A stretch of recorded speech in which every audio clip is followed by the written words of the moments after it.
In this video now we want to check the condition of differentiability and continuity and their connections. So first we know if a function is differentiable, then it is continuous. On the other hand, if a function is continuous, then this may not be differentiable. So we say that if a function is differentiable at x equals a, then it is continuous at x equals a.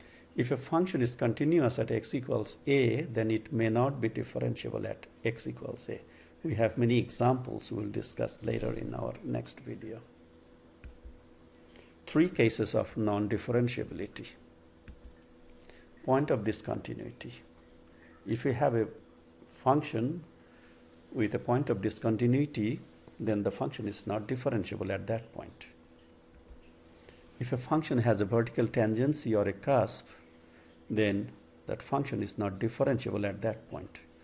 And third case, if we have a corner on the graph of the function, then the function is not differentiable. Let us look at three examples. Point of discontinuity you can see from here. In this, the function is not continuous at x equals 2 because it has a removable discontinuity at x equals 2. Then next example, fifth root of x, or you can say cube root of x, or you can say seventh root of x, so it's not differentiable. And then the third case, if you graph the function absolute value of x, then you find a corner on the graph at x equals 3. So the function is not differentiable at x equals 3. Now we'll see this in our graphing calculator.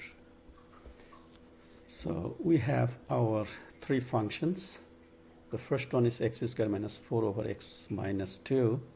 So let us graph it in standard window, zoom 6.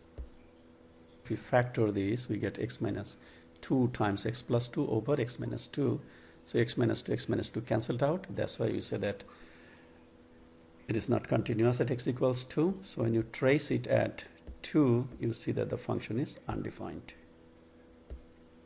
So we don't see y value here. That's why it's not differentiable at x equals 2.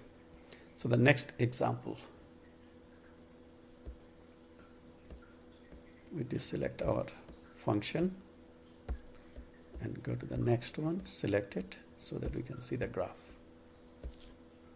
So you can see a vertical tangency here at 0. So the function is not differentiable at x equals 0. Next we are going to the third one. So we deselect it. Now select the next one. And we need to make our window a little bigger. We take it 6 and then graph. So in the graph we see a corner at 3. So the function is not differentiable at x equals 3. We are done.